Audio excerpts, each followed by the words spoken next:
안녕하세요. 좋은 계절에 성령의 열매 맺는 계절 되시기 바랍니다. 오늘은 이사야서 성경 공부 13번째 시간입니다. 이사야서는 66장으로 되어 있는데 지난번에 공부한 것 잠깐 복습하겠습니다. 신통하리만큼 1장에서 39장까지는 구약 39권과 내용이 통하고 40장부터 66장까지 27장은 신약 27권과 내용이 통한다 했습니다. 물론 중간에 들쭉날쭉 여러 가지 이야기가 있지만은 전체 흐름이 그러하다는 겁니다. 그런데 오늘은 전반부, 전편이라 할까요?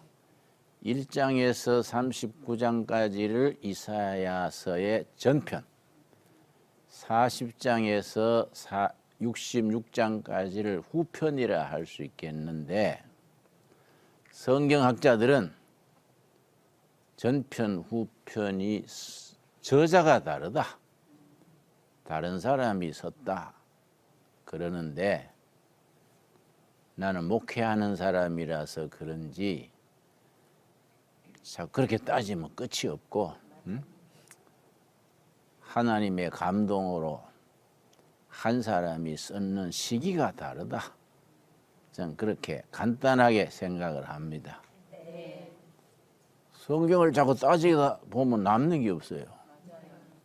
이것저것 자꾸 따지다 보면은 분석은 잘 했는데 신앙이 사라져 버려요. 그거는 마치 외과 의사가 수술은 기막히게 했는데 환자가 숨을 안 쉬는 것과 같아. 그래서 전편에 해당하는 39장까지 사이에 35장까지의 한 단위가 끝나고 36장, 37장, 38장, 39장이 다른 얘기가 들어간 거예요. 요 4장이 딴 얘기가 들어가고 35장에서 40장으로 건너뛰게 돼 있는 거예요.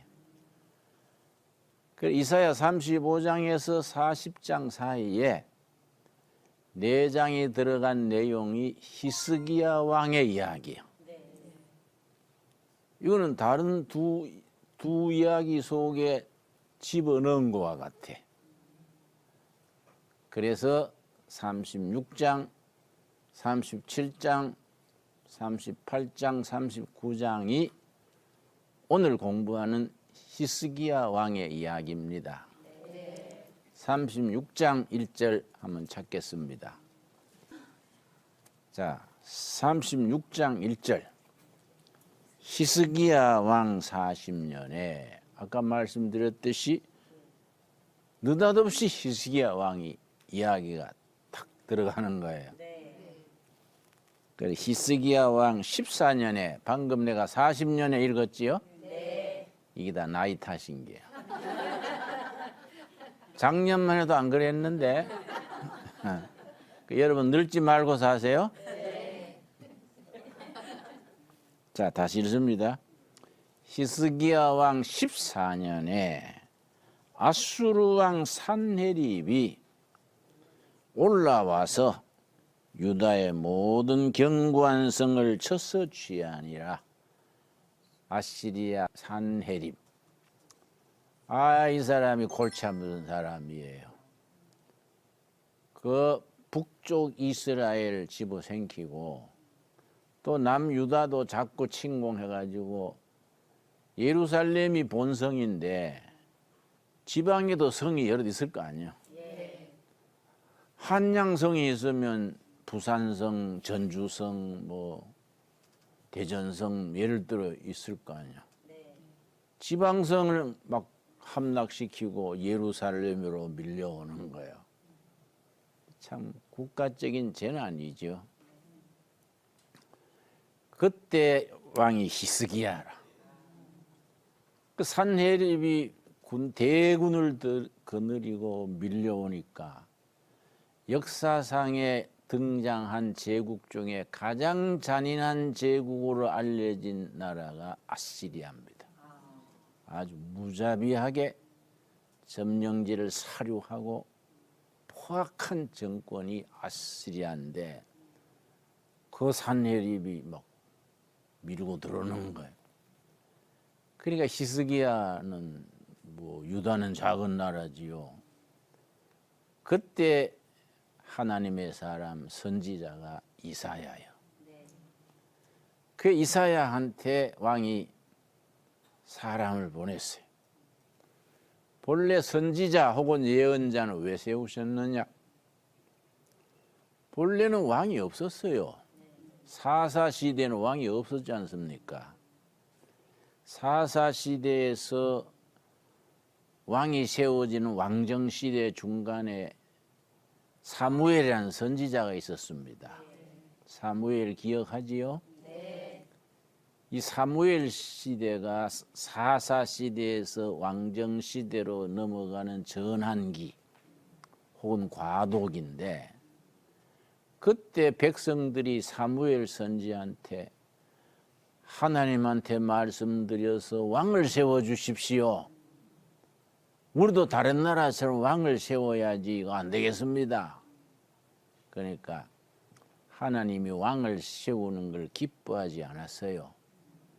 왕을 세우면 왕이 너희들을 종처럼 부려먹고 왕이 좋은 왕이면 다행인데 못된 왕이 들어오면 피해가 많다.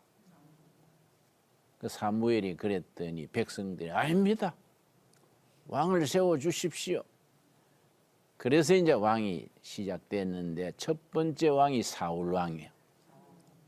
사울 왕이 40년 통치하고 사울 다음에 다윗 왕, 다윗 왕 다음에 솔로몬.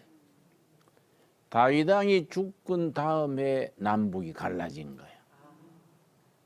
그래서 다윗 왕 그 솔로몬이 다윗 아니지 솔로몬 왕 죽은 뒤에 나라가 분열돼서 솔로몬 왕 아들 르호보암이요. 르호보암.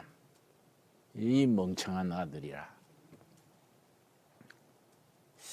예, 읽어보면 지금 김정은이 비슷해요. 왜냐? 너무 강경책을 쓴 거예요. 솔로몬 왕이 죽은 뒤 아들 르호보암이 왕이 턱 돼가지고 세겜이란 곳에서 12지파 대표들이 다 모여가지고 솔로몬 왕이 돌아가셨으니 아들 르호보암으로 왕을 세웁시다. 절차가 있거든요. 절차를 밟으려고 세겜에 다 모였는데 백성들 대표 중에 여로보암이라는 지도자가 있었어요. 여로보암. 완전 제야 세력의 지도자지. 이 사람이 대표들하고 와가지고 르호보암 왕자시여, 솔로몬 시대에 세금이 너무 많았습니다. 그걸 좀 깎아주시고 노동이 너무 많았습니다. 농사 짓는데 1년에 뭐 한 100일, 200일 공사판에 불러내면 농사에 지장이 많습니다. 노동 일수를 줄여주시고 세금을 줄여주시오.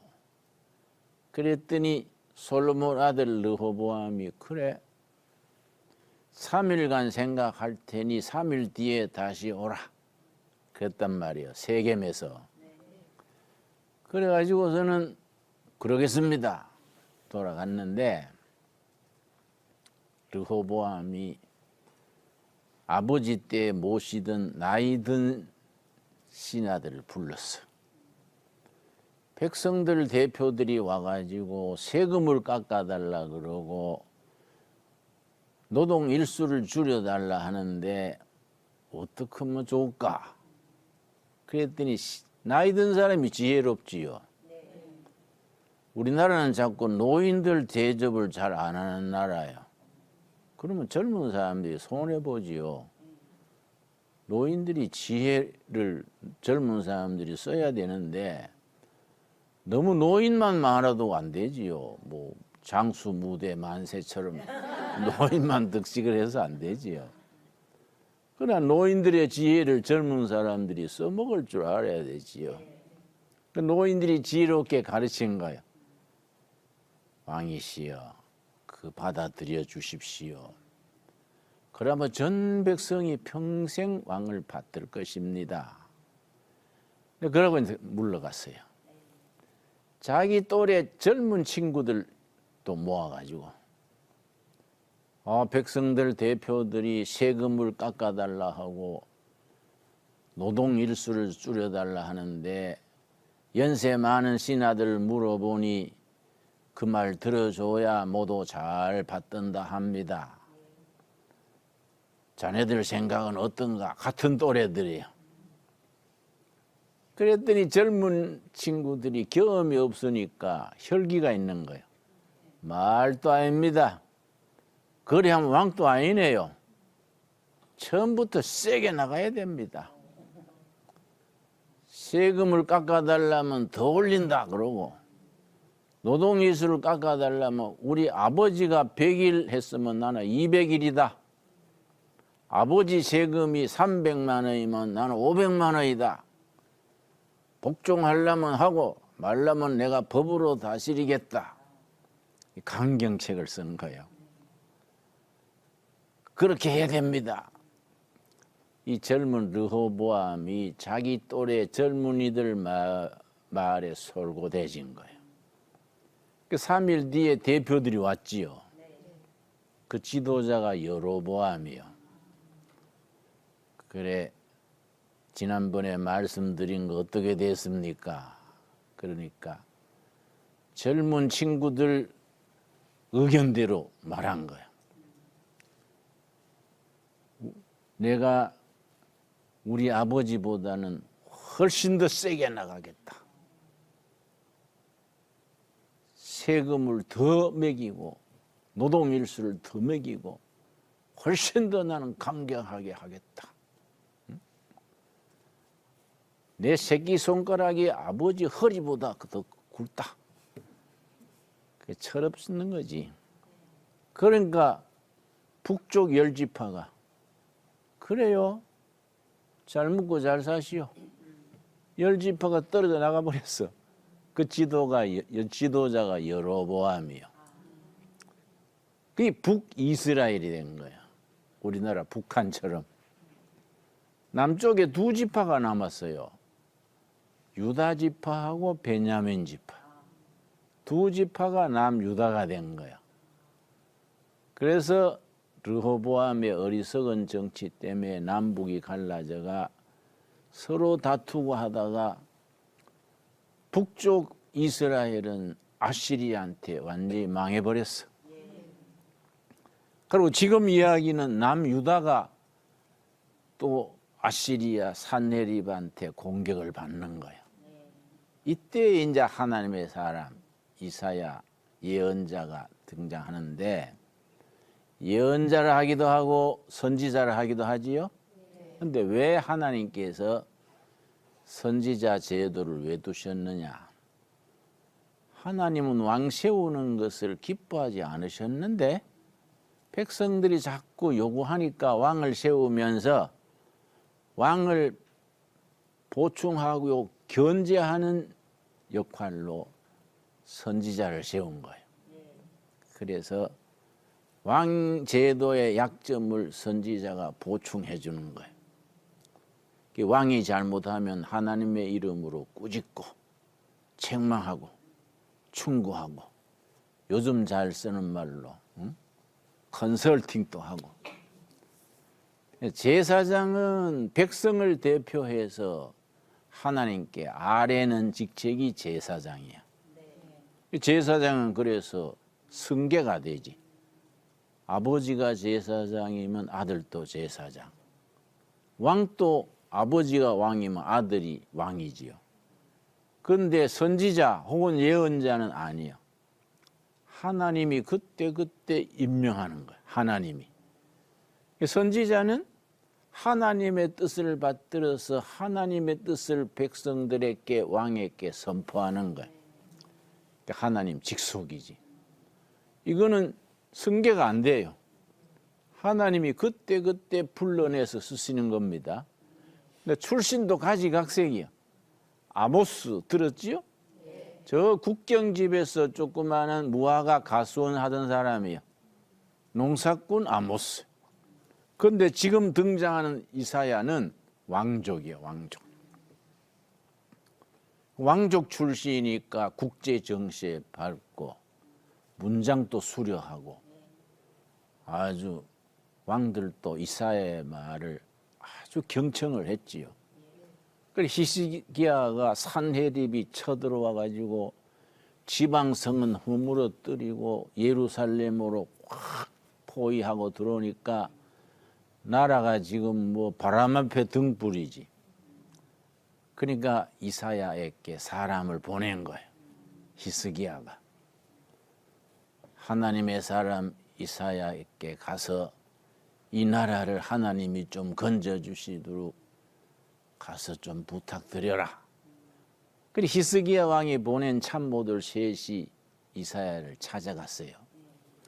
찾아가서 이제 자초지종 얘기를 했더니 뭐라고 하느냐. 37장 7절. 37장 7절.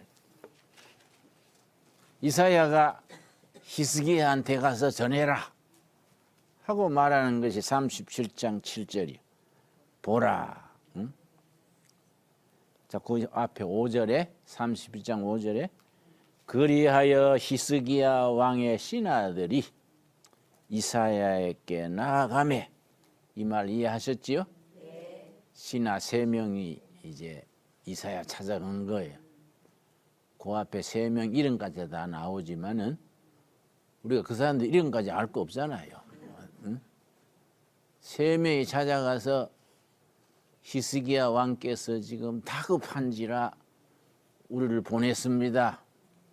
하나님의 구원의 손길을 좀 베풀어 주시도록 하나님의 사람 선지자니까 우리를 보냈습니다.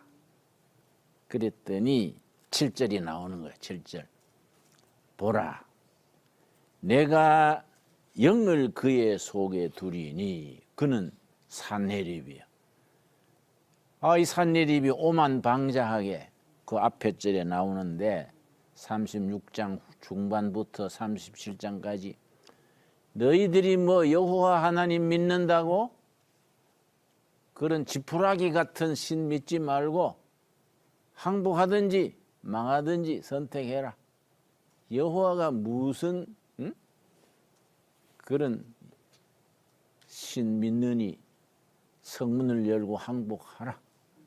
아니면 내가 여차 없이 뭉개버린다. 이런 식으로. 근데 뭐 하나님의 사람 이사야가 말하는 거예요. 보라, 내가 영을 그의 속에 두리니 그가 소문을 듣고 그의 고국으로 돌아갈 것이며 또 내가 그를 그의 고국에서 칼에 죽게 하리라 하셨느니라 하니라. 생각지도 않는 말을 이사야가 딱 선포하는 거야. 걱정하지 마라. 하나님의 영을 산헤립한테 내가 심어주어서 산헤립 적장이 고국의 소문 듣고 하루아침에 허둥지둥 물러갈 것이다. 그리고 고국에 가서 칼에 맞아 죽을 것이다. 아니나 다를까 어느 날 자고 나니 예루살렘 성을 포위했던 아시리아 군대가 하루아침에 사라져버린 거예요. 아마 본국에서 쿠데타 위험이 있다든지 뭐 그런 어려운 사정을 들었던 것 같아. 자기가 먼저 살아야 되니까 뭐 데리고 후퇴해버린 거예요. 그래 하루쯤 해방이 된 거지. 근데 고국에 가가지고 아시리아 자기가 섬기는 신이 있잖아요. 그 나라가. 신전에 가서 제사 지내는 동안에 칼에 찔려 죽었지요. 산헤립이. 그래서 그 세상 헛된 왕이 쓸데없는 짓 하다가 명대로 못 살고 죽은 거예요. 그러니까 사람들이 권력이다, 뭐 재물이다, 명예다 다 조심해야 돼요. 지금도 마찬가지입니다. 사도행전 12장 한번 봐요. 사도행전 12장. 그래서 사람들이 잘 나갈 때 조심해야 돼요. 돈 있을 때, 권력 있을 때, 좋은 자리 있을 때 조심해야 되는 겁니다. 사도행전 12장에 보면은 헤롯 왕이 있었어요. 헤롯 왕. 예수님을 십자가에 죽게 하고 권력을 휘두르던 헤롯 왕이 자기 권력을 믿고 흥청거렸지요. 그랬는데 21절 사도행전 12장 21절 헤롯이 나를 택하여 왕복을 입고 단상에 앉아 백성에게 연설하니 22절 백성들이 크게 부르되 이것은 신의 소리요 사람의 소리가 아니라 하거늘 와 하나님이다 신이다 사람이 저렇게 큰 소리로 우렁차게 할 수 있냐 그래가지고 백성들이 막 하나님처럼 떠받든 거예요. 그런데 23절이 끝내버리는 거지. 하나님께서 단숨에 끝내버리는 거예요. 그러니까 권력자든 재벌이든 하나님 무서운 줄 알아야지 지 잘난 척 하면 큰일 나는 거지요. 23절 뭐라 그랬습니까? 헤롯이 영광을 하나님께로 돌리지 아니하므로 주의 사자가 곧 친히 벌레에게 먹혀 죽으니라. 이 말씀 참 표현이 기막혀요. 하나님이 안 보고 저기 저 친구가 저거 하나님 될라 하네? 벌레 먹어 죽으니라. 세상에 벌레가 얼마나 많아요. 폐병, 아메바, 온갖 벌레가 깔린 게 벌레 아니요. 하나님께서 벌레한테 먹어버려 끝나버린 거야. 그 사도행전 12장 23절이 세상 권력자, 세상 부자들은 이 말을 새겨들어야지요. 하나님이 치시니까 벌레 먹어 죽으니라. 그러니까 북한의 권력자 김정은이 35살이거든. 그런데 나이는 내보다 키는 내보다 2cm 커요. 내가 166인데 그건 168이에요. 그런데 2cm 더 큰데 나는 체중이 지금 65kg인데 그 친구는 132kg야. 그 내보다 2배가 조심해야지, 그죠? 그 하나님 무서운 줄 모르고 북한 수용소가 20군데 18만 명이 수용돼 있는데 3분의 1이 교인들이라 그래요. 성경 본다고 수용소 넣는 거예요. 전도하면은 수용소 넣는 거예요. 사형시키고. 그런데 그 젊은 사람이 30대에 132kg 나가면 6년 전에 그 친구 권력 잡을 때 90kg랬어. 해마다 키로수가 늘어가 지금 130kg 넘으니 하나님의 두려움 할 줄 알아야 돼. 하나님을.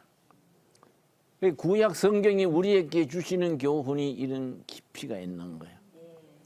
산헤립이 뭐 큰 소리 치고 너희들이 여호와 하나님 섬긴다고? 그런 지푸라기 같은 신 믿느냐? 나한테 굴복해서 살 길을 찾아라 해서 왔는데 본국에서 풍문에 들리는 소리 듣고 허겁지겁 갔는데 신전에 가서 제사 지내다가 맞아 죽은 거예요. 지금 그 얘기야. 그 히스기야 때 얘기입니다. 그런데 38장 그 히스기야가 병이 들었어요. 히스기야가 참 구약 성경 읽을 때에 성경의 그 시대의 이야기, 그 시대의 여러 가지 문화사적인 같이 읽으면 흥미진진해요. 성경만 읽으면 좀 좁아요. 그 시대의 역사 다 살펴서 읽으면 재미가 무궁무진하지요. 38장 1절 그때에 히스기야가 병들어 죽게 되니 아모스의 아들 선지자 이사야가 나아가 그에게 이르되 여호와께서 이같이 말씀하시기를 너는 너 집에 유언하라 너가 죽고 살지 못하리라 하셨나이다. 그 귀중한 히스기야가 훌륭한 왕입니다. 다윗 왕 이래로 훌륭한 왕이야. 국민들이 존경하고 사심 없고 모든 우상들은 다 파헤쳐버리고 하나님 잘 섬기는 왕인데 병이 들었어. 근데 죽을 병인기라. 하나님의 사람 이사야가 이번 병은 죽을 병입니다.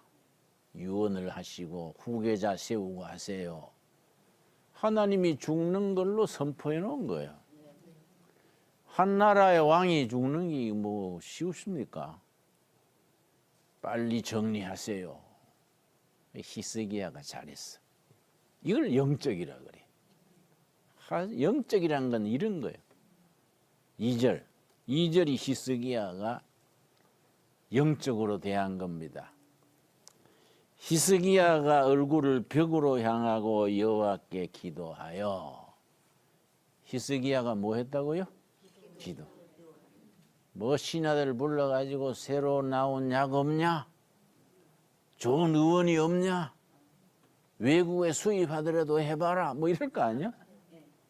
김정일이는 미국까지 그 뭐 제국주의로 욕하는 미국까지 의사 10명 보냈는데 그래도 뭐 속절없이 죽었잖아요.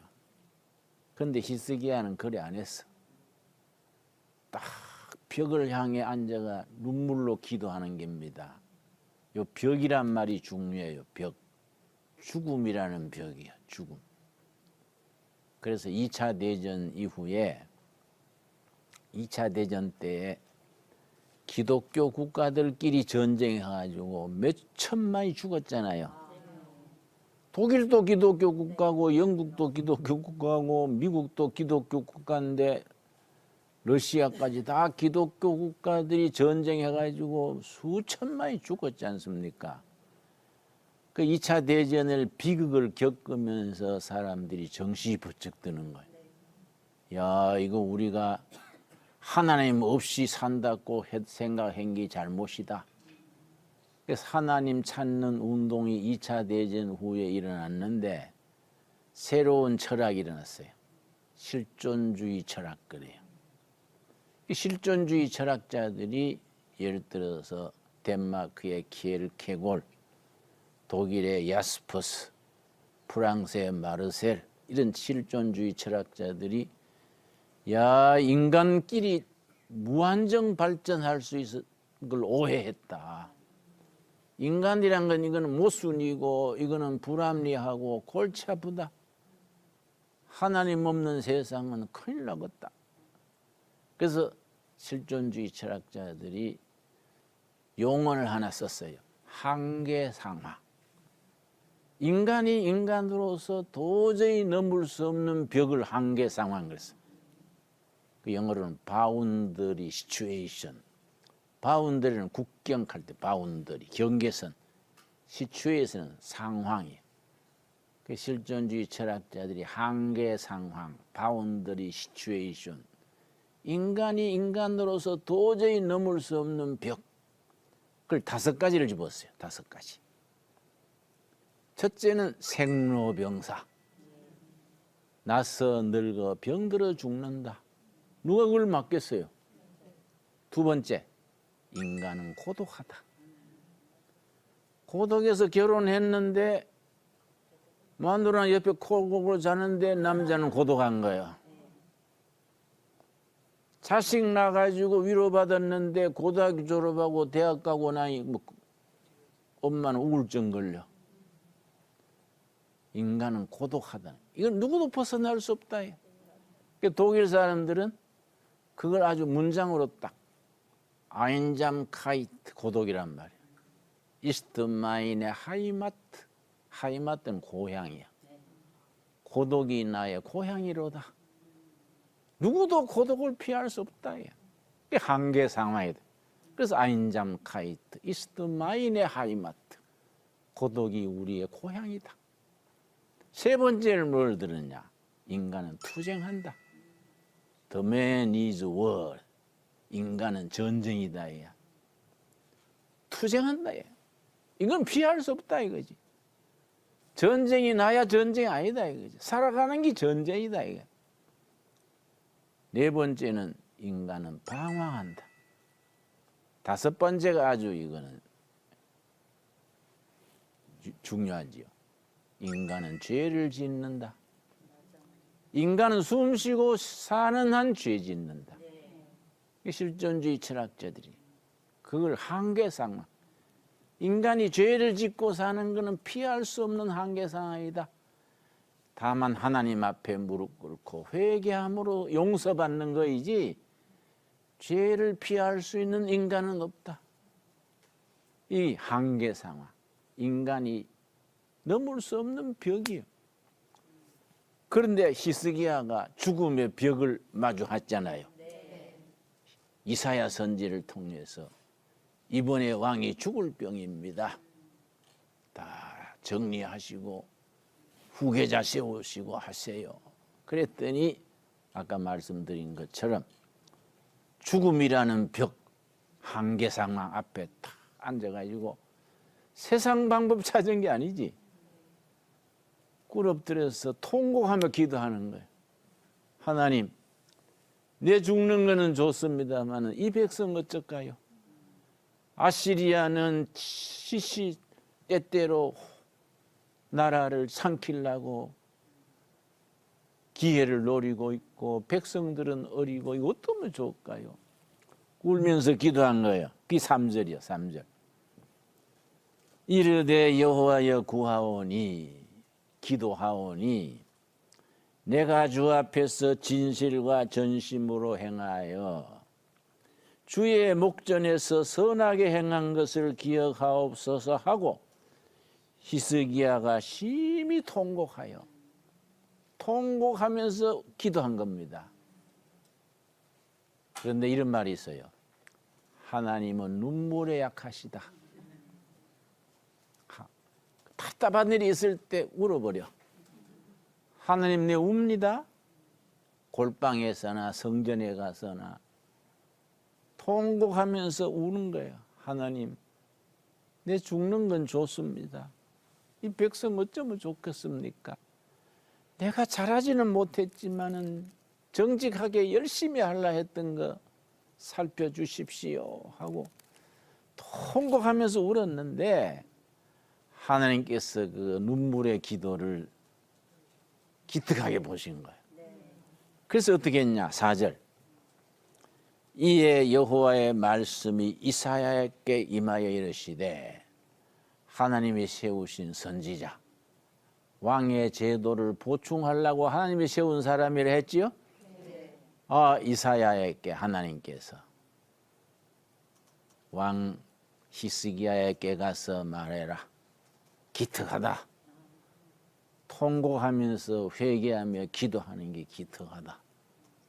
내가 좀 봐줘야겠다. 하나님의 사람 이사야한테 하나님이 지시가 떨어진 거예요. 5절입니다. 5절. 이 본문이 아주 기맥혀요. 우리 인생 살아가면 뭐 히스기야만 벽에 부딪힙니까? 인생 살면은요 끊임없는 벽이요. 이 벽 넘고 나면 다른 벽 나오고 또 다른 벽 나오고. 그래 인생은 장애물 경주와 같아요. 내가 살아오이 그래. 장애물 하나 넘고 나면 이제 편하겠지 하고 쉴만하면 또 더 큰 장애가 나타나.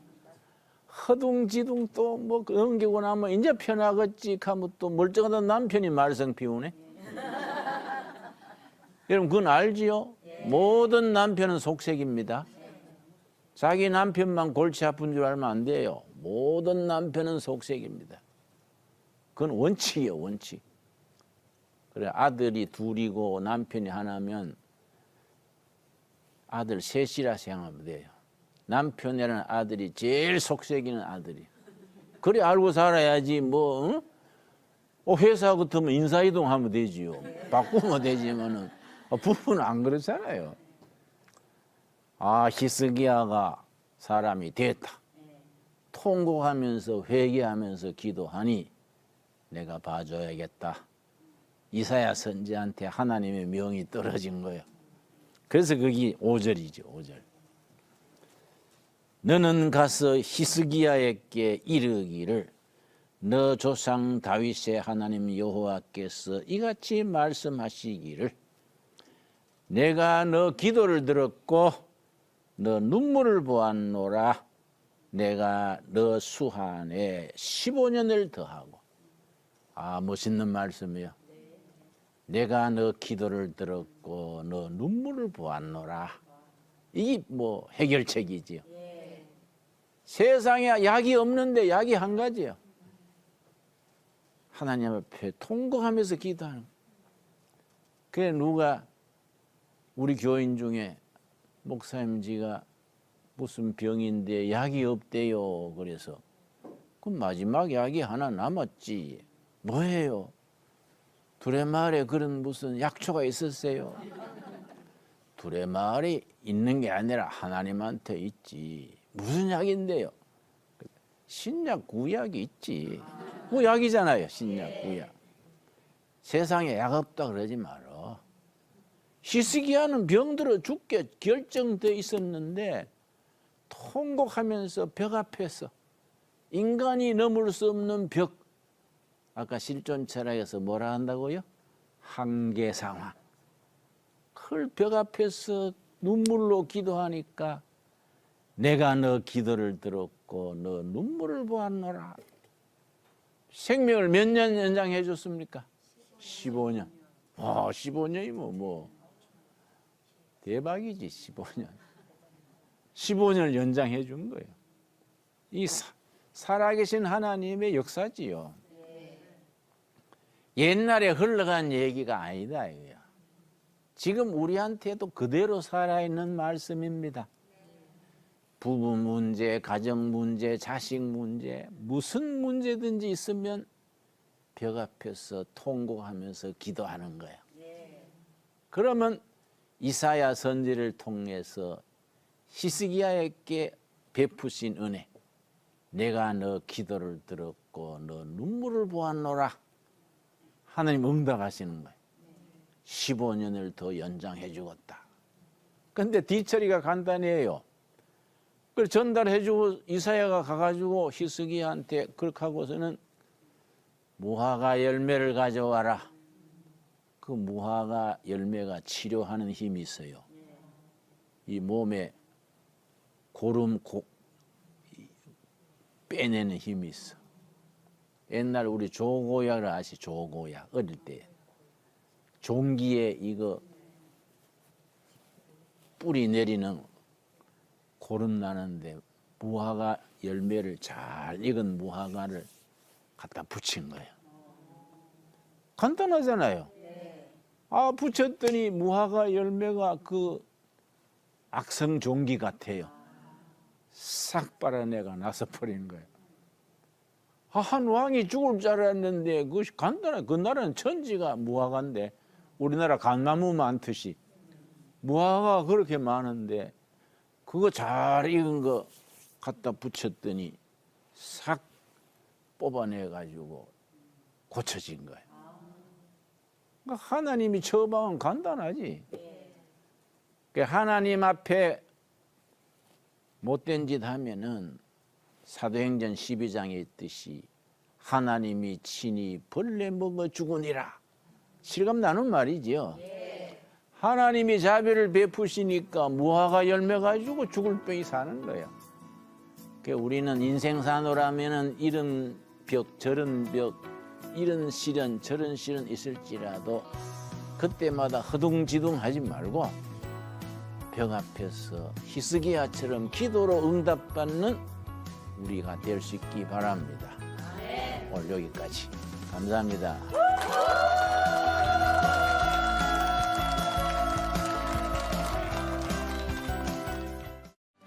이 프로그램은 CTS 방송가족의 사랑과 후원으로 제작되었습니다. 후원 전화 02-6333-1003번, ARS 060-800-1111번으로 전화주세요.